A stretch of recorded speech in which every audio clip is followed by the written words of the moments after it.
Hello everyone, আসসালামু আলাইকুম। মাঠের কথা চ্যানেলে আপনাকে স্বাগত। এই যে সবুজ মাঠ, নীরব মনে হলেও এখানে লুকিয়ে আছে হাজারো গল্প। রোদে পুড়ে, বৃষ্টিতে ভিজে একজন কৃষক অপেক্ষা করে এক মুঠো ধানের জন্য। এই ধানই শুধু সফল নয়, এটাই আমাদের ভাত, এটাই আমাদের শক্তি, আমাদের বেঁচে থাকা। কিন্তু জানো কি, একটা ধানের শীষ আমাদের থালায় পৌঁছতে কতটা পথ পাড়ি দেয়? তাহলে চলো আজ সেই পথটাই দেখি, মাটি থেকে মানুষের মুখ পর্যন্ত ধানের পুরো গল্প। তাহলে শুরু করা যাক আজকের আমাদের নতুন পর্ব। মূলত কিছুদিন আগে আমরা গ্রামের বাড়িতে যাই, ধান কাটাকে ঘিরে বাড়ির উদ্দেশ্যে রওনা দিই, যেখানে আমরা ধান কাটা থেকে শুরু করে ধান ভাঙা পর্যন্ত সম্পূর্ণ ভিডিও আপনাদের সাথে শেয়ার করতে চাচ্ছি। তাহলে দেখতে চোখ রাখুন আমাদের সঙ্গে।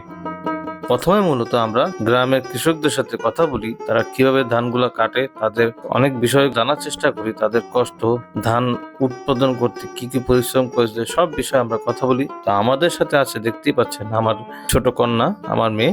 সে তার জীবনের প্রথমবারের মতো এই ধান কাটা এবং ধান কিভাবে কাটে এবং কিভাবে ধান ভাঙে এগুলো দেখায়। সে খুব উৎফুল্ল, দেখতেই পাচ্ছেন।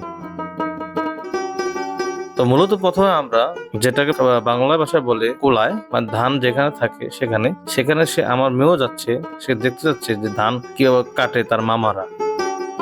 সেখানে যাওয়ার পর কৃষকদের সাথে আমরা কথা বলি, কথা বলে জানার চেষ্টা করি এই ধানগুলো তারা কিভাবে কাটে এবং কি ধান, এই বিষয়গুলো নিয়ে কথা বলি। আর পাশেই দেখতে পাচ্ছেন আমার মেয়ে এবং তার বোন কি আনন্দ ধান দেখতে আসছে।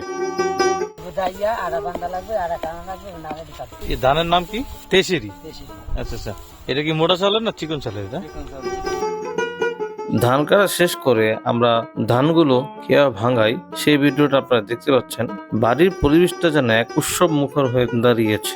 আমার বাচ্চা মেয়ে থেকে শুরু করে আশপাশে যারা আছে তারা সবাই আনন্দ, বিশেষ করে বাচ্চারা তো খুবই আনন্দিত। এরকম প্রতিনিয়ত কৃষকের ভিডিও দেখতে আমাদের পাশে থাকুন এবং আমাদের চ্যানেলটি সাবস্ক্রাইব করুন এবং পাশে থাকা বেল আইকনটি ক্লিক করে প্রতিটি ভিডিও সবার আগে দেখতে চোখ রাখুন মাঠের কথা চ্যানেলে।